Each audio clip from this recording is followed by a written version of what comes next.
नमस्कार दोस्तों, brain box channel में आप सबका स्वागत है। तो चलिए आज हमारा दूसरा जो टॉपिक है वो है शिक्षण। शिक्षण के बारे में हम लोग पढ़ेंगे कि शिक्षण क्या है, शिक्षण की परिभाषाएं जो दिए गए हैं वो, शिक्षण की प्रकृति, शिक्षण का स्वरूप और निष्कर्ष देखेंगे। चलिए तो स्टार्ट करते हैं, ज़्यादा समय ना लगाते हुए शिक्षण का अर्थ से हम लोग स्टार्ट करते हैं। शिक्षण का अर्थ आखिरकार होता क्या है ना। तो चलिए देखते हैं कि सामान्य भाषा में शिक्षण वह प्रक्रिया है जो सीखने सिखाने के उद्देश्य से शिक्षक द्वारा विद्यालय में संपन्न की जाती है, उसे शिक्षण कहते हैं। यानी कि शिक्षण विद्यालय में जो है वो अध्यापक के द्वारा विद्यार्थियों को जो सिखाया जाता है उसी को शिक्षण कहते हैं। हम जानते हैं कि वर्तमान समय की शिक्षा प्रणाली बाल केंद्रित शिक्षा प्रणाली है। अतः शिक्षण एक ऐसी प्रक्रिया है जिसमें शिक्षक तथा छात्र के मध्य होने वाली अंतःक्रिया को क्या कहेंगे? शिक्षण कहेंगे, जिसका उद्देश्य छात्रों के व्यवहारों में परिवर्तन लाना है, जिसमें शिक्षण में विद्यार्थी, पाठ्य वस्तु, शिक्षक तथा वातावरण सम्मिलित होते हैं। यानी कि इसमें 4 चीजें को सम्मिलित किया गया है। अब आगे देखते हैं। अतः शिक्षण में जब एक अनुभवी व्यक्ति कम अनुभवी व्यक्ति को जानकारी, ज्ञान या अनुभव प्रदान करेंगे तो क्या कहलाएगा? शिक्षण कहलाएगा, है ना। यहाँ तक इस कार्य में शिक्षण विधियों, शिक्षण सूत्रों, शिक्षण सहायक सामग्रियों आदि का प्रयोग किया जाता है। ठीक है, चलिए हम आगे देखते हैं। जॉन एडम्स के अनुसार प्राचीन काल में शिक्षण द्विध्रुवीय प्रक्रिया थी, जिसमें छात्र व शिक्षक होते थे। आप ऐसे करके भी लिख सकते हैं, लेकिन जैसे आप ये डायग्राम का प्रयोग करेंगे तो आपके मार्क्स भी बढ़ जाएंगे। यानी छात्र और शिक्षक दोनों में कर दीजिए द्विध्रुवीय, बीच में लिख दीजिएगा, दोनों तरफ ऐसे कर दीजिएगा और फिर ये हो जाएगा द्विध्रुवीय हो जाएगा। चलिए नेक्स्ट शिक्षा शास्त्रियों ने जो कहा उसके तरफ हम लोग देखते हैं। नेक्स्ट जो है ये है जॉन ड्यूबी के अनुसार। जॉन ड्यूबी ने क्या कहा कि वर्तमान समय में बाल केंद्रित शिक्षा प्रणाली में शिक्षण त्रिध्रुवीय प्रक्रिया है। ठीक है, और त्रिध्रुवीय जैसे कीजिएगा तो ऊपर यहाँ शिक्षक कीजिए, शिक्षार्थी कीजिए और पाठ्यक्रम, 3 चीज इन्होंने शामिल किया इसमें। बीच में आप त्रिध्रुवीय कर देंगे, डायग्राम ऐसे करके कर देंगे तो आपको क्या हो जाएगा, ये आसानी होगा समझने में भी। अगला देखते हम लोग क्या है। चलिए अब जो है हमारे हॉर्न महोदय के अनुसार, इन्होंने बाद में जो है हॉर्न महोदय ने शिक्षण की प्रक्रिया को 4 अंग में बांट दिया, यानी 4 अंग बताए। क्या क्या बताया? शिक्षक, शिक्षार्थी, पाठ्यक्रम और वातावरण। ठीक है, यहाँ खत्म होता है। फिर इसी प्रकार शिक्षण के अर्थों को 2 रूपों में देखा जा सकता है ना। 2 रूपों में देखा जा सकता है। चलिए वो 2 रूप हम लोग कौन सा देखेंगे। तो वो 2 रूप जो हमारा रहेगा, एक रहेगा शिक्षण का संकुचित अर्थ।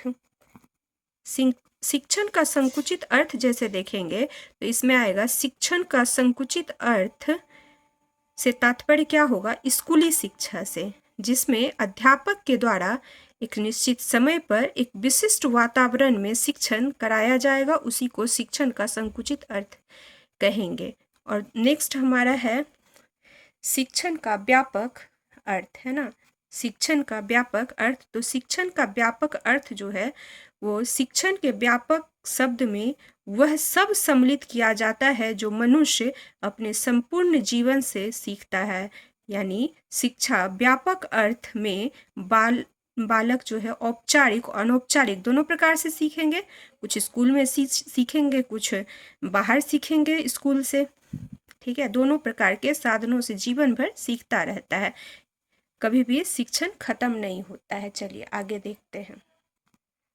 अब हम लोग परिभाषा के बारे में देखेंगे कि विभिन्न शिक्षा शास्त्रियों एवं विद्वानों ने अपने तर्क व चिंतन के आधार पर शिक्षण के निम्नलिखित परिभाषा दिए हैं। क्या क्या किस किस ने दिया उसके बारे में हम लोग एक बार देख लेते हैं। चलिए, B.O. स्मिथ के अनुसार शिक्षण उद्देश्य केंद्रित क्रिया है, ये आपको याद करना है। फिर है मॉरिसन के अनुसार शिक्षण अपेक्षाकृत अधिक परिपक्व व्यक्ति एवं कम परिपक्व व्यक्ति के बीच घनिष्ठ संपर्क स्थापित करना है, जिसे कम परिपक्व व्यक्तित्व की शिक्षा को अग्रसर करने के लिए प्रारूपित किया जाता है। फिर गेज ने क्या कहा, तो देखिए यहाँ पर गेज ने क्या कहा, शिक्षण एक अंतः पारस्परिक संबंध करने की क्रिया है जिसका उद्देश्य दूसरे व्यक्तियों के व्यवहारों में अपेक्षाकृत परिवर्तन लाना है। फिर अगला हम देखेंगे क्लर्क के अनुसार शिक्षण वह प्रक्रिया है जिसके प्रारूप एवं निष्पादन की व्यवस्था इसलिए की जाती है जिससे छात्रों के व्यवहारों में परिवर्तन लाया जा सके। अब हम नेक्स्ट देखेंगे शिक्षण की प्रकृति क्या है। तो यहाँ चलिए देखते हैं शिक्षण की प्रकृति क्या है। शिक्षण की प्रकृति निम्नलिखित रूपों में देखा जा सकता है। पहला हम देखेंगे शिक्षण एक अंतः प्रक्रिया है। शिक्षण क्यों? क्योंकि इसमें क्या होता है, शिक्षक और किसके बीच, तो विद्यार्थी के बीच, ठीक है, ये भी ध्यान रखेंगे। फिर है शिक्षण एक सामाजिक एवं व्यावसायिक प्रक्रिया है। शिक्षण एक विकासात्मक प्रक्रिया है और शिक्षण एक सदृश्य प्रक्रिया है। 4 पॉइंट तो आपने यहाँ देख लिया। चलिए आगे देखते हैं। नेक्स्ट है हमारा शिक्षण एक उपचार है। फिर है शिक्षण आमने सामने होने वाली प्रक्रिया है। कैसे? स्कूल में जाते हैं, अध्यापक के सामने विद्यार्थी रहते तो आमने सामने रहते हैं, तो आमने सामने वाली प्रक्रिया है। शिक्षण एक तार्किक प्रक्रिया है, ठीक है। आप जब मतलब आप टीचिंग करने जान जाएंगे तो आप क्या होगा, रीजनिंग का विकास होगा। उसके बाद जो है शिक्षण एक त्रिध्रुवीय प्रक्रिया है। फिर है शिक्षण एक औपचारिक एवं अनौपचारिक प्रक्रिया है। शिक्षण एक निर्देशन है। और यहाँ से जो है आप एक बार यहाँ पे देख लीजिए अच्छे से, ठीक है, अच्छे से देख लीजिए ये पॉइंट को। फिर हम लोग नेक्स्ट देखते हैं शिक्षण की विशेषताएं क्या क्या है। थोड़ी बहुत प्रॉब्लम हो रही है क्योंकि मैं हाथ से शूट कर रही हूँ, ठीक है, तो थोड़ा दिक्कत हो रहा है। फिर भी आप लोग देखिए शिक्षण की विशेषताएं। शिक्षण सुनियोजित होता है। शिक्षण छात्रों के पूर्व ज्ञान पर आधारित होता है। शिक्षण से छात्र जो है वो प्रोत्साहित होते हैं। और शिक्षण छात्रों के लिए रोचक एवं प्रभावोत्पादक होता है। शिक्षण छात्रों को उचित मार्गदर्शन प्रदान करता है ना। फिर नेक्स्ट देखिए आप, यहाँ पे लिखा हुआ है कि शिक्षण वातावरण के अनुकूलन करने में सहायक होता है। शिक्षण से वांछित सूचनाएं प्राप्त होती है। शिक्षण में शिक्षक एवं छात्र के बीच विचारों का आदान प्रदान होता है। शिक्षण छात्रों के सभी पक्षों के विकास को प्रभावित करता है।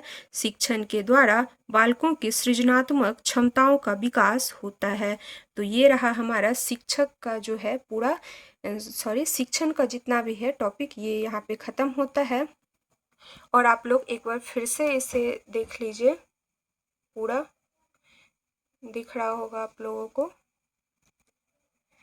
आपको अगर ये हमारा सेशन पसंद आए तो आप लाइक कीजिए, शेयर कीजिए, कमेंट कीजिए। धन्यवाद।